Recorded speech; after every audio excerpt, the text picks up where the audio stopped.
नमस्कार। यतिखेर म यो जोराली गाउँपालिका वडा नम्बर 6 मा स्थित दह भन्ने ठाउँमा आएको छु।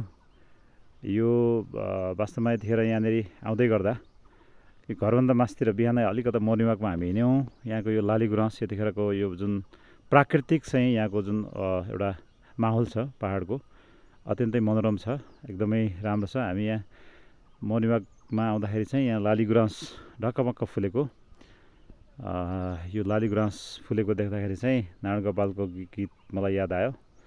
म त लाली गुराँस भएछु मनैभरि फुलिदिन्छु, मनैभरि फुलिदिन्छु भन्ने गीतको सम्झना पनि यतिखेर मलाई आयो। हामी यहाँ चाहिँ आएका छौँ। यो पारिपट्टि हाम्रो ग्वान भन्छ, त्यसै गरी यो चाहिँ ग्वानभन्दा यतापट्टि गाउँ चाहिँ यो हजुरको खतेडा गाउँ है। अनि यो दृश्य यहाँ माथि हामी अत्यन्तै राम्रो, यो बसाइभन्दा अलि माथि, बस्तीभन्दा माथि हामी आछौँ। यहाँ यो दृश्य चाहिँ मलाई एकदम कैद गर्न मन लाग्यो। माथि यो चाहिँ खुला मनै प्रफुल्लित हुने हाम्रो क्षेत्रपालज्यू पनि यहाँ हुनुहुन्छ, फुपाज्यू। यो दृश्य मैले छोटो कैद गरौँ भनेर हेर्नुहोस् त, पारिपट्टि डाँडा कति राम्रो होइन, छ्याङ्ग फुलेको यो दृश्य। वास्तवमा यसरी केही समय यस्तो खालको माहौलमा आफूलाई समाहित गर्दाखेरि चाहिँ एउटा खालको स्वर्गीय अनुभूति हुँदो रहेछ।